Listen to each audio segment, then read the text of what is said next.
Good day, my name is Mark Spindler, instructor for the KWEST warehousing program at Solomon College, and today we will talk about backspace versus delete, those two keys inside of Excel, Google Sheets, Microsoft Word, and Google Docs.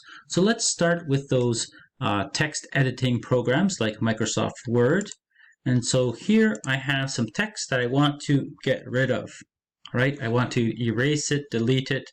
Now, I have two choices, right? I could highlight the whole text, and then I could press the backspace button. Let's do Control Z. No problem there. I could also highlight the entire text and press the delete button, and it works just fine. Okay, Control Z. So there, it's not a problem. But if I go to Excel, and here I have an invoice, and I want to delete the whole, all of the cells within this range. If I press the backspace button, it only deletes that first cell. Let's highlight it this way just to make it more evident. If I press backspace, it only deletes that one cell, and then it allows me to edit it. So that's backspace. Okay, let's do Control Z.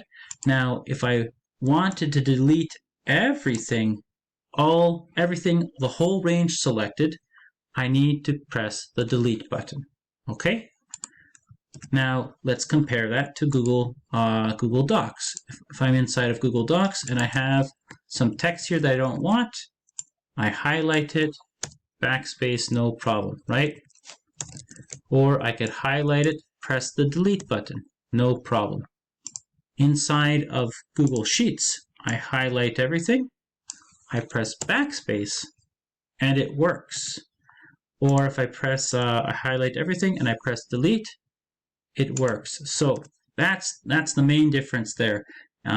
For Excel, you need to use the delete button to delete all of the information in those cells, and but in Google Sheets, you can use backspace or the delete button.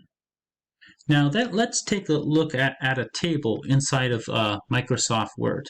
So if I highlight a few cells and I press the backspace button, it says delete cells, and then that whole row disappears. Control Z.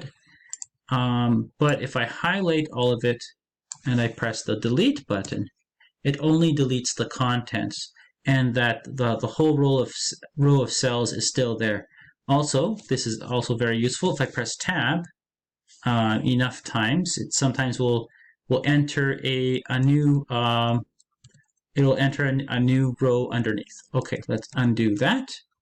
Now, if I wanted to add this particular row, I would highlight it, press the right mouse button, and click Insert Row Below.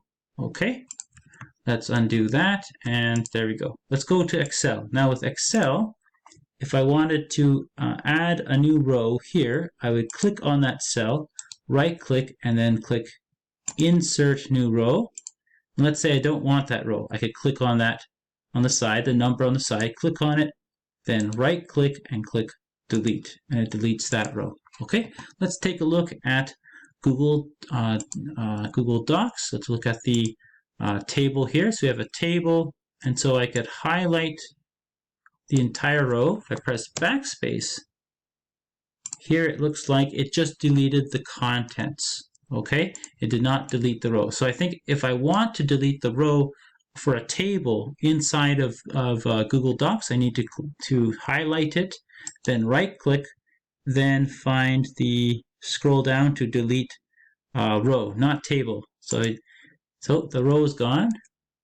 Now if I guess it's giving me the option to delete everything. So I could click delete table and my whole table's gone. But let's do Control Z. We don't want that. And the same thing is true here. So I could click on the side, right click. I could say insert one row below or above. Okay. And then if I don't like that, click on that cell, or on that number on the side, and then click delete row. So that is deleting using delete and backspace with spreadsheets and text editors like Microsoft Word and Google Docs. Thank you for watching.